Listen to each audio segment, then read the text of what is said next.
Lieutenant Choi, why, in your opinion, are they no longer valid? Well, I think when we are in a time of war, and for those who are currently serving in the counterinsurgencies in Iraq and Afghanistan, we learned a very important lesson. We need every skilled soldier we can get.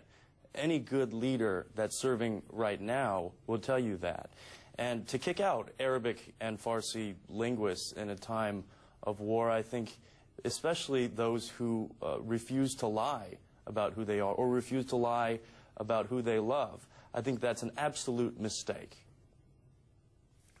Tony Perkins, you will admit that there are crosses and Jewish stars at Normandy and other battlefields that symbolically there were gay soldiers buried there.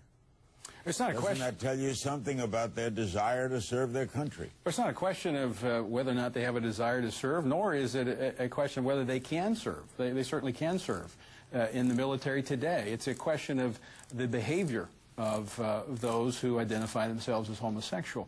I think the question, Larry, has been raised is what has changed since 1993 when this policy was implemented by the Clinton administration. We've had 14 congressional hearings since then, all coming to the same conclusion that this would undermine unit cohesion and military readiness.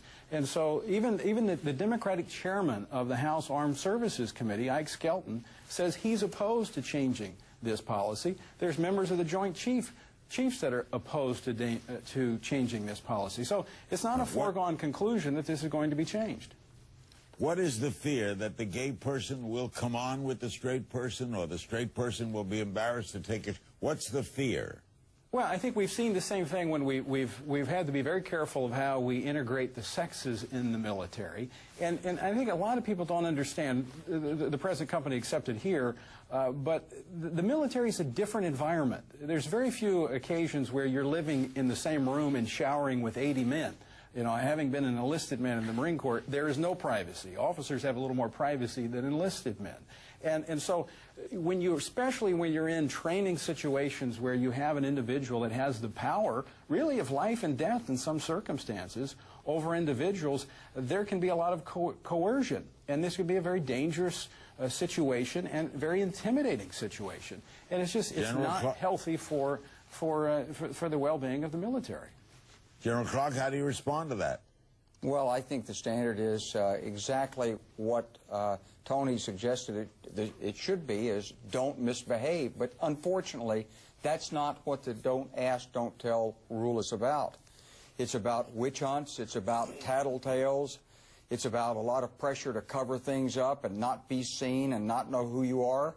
So I think the standard ought to be don't misbehave. There's a lot of coercion in training. There's no doubt about it. It happens between men. It happens between men and women. It happens between women and men. And it happens between women and women. That's what it is when someone has power over someone else. It's not tolerated to misbehave in the civilian community, and it shouldn't be tolerated in the military. And that should be the end of it. People should be entitled to be who they are, and the standard is don't misbehave. And we'll ask Lieutenant Colonel McGinnis why shouldn't it be based just on behavior right after this?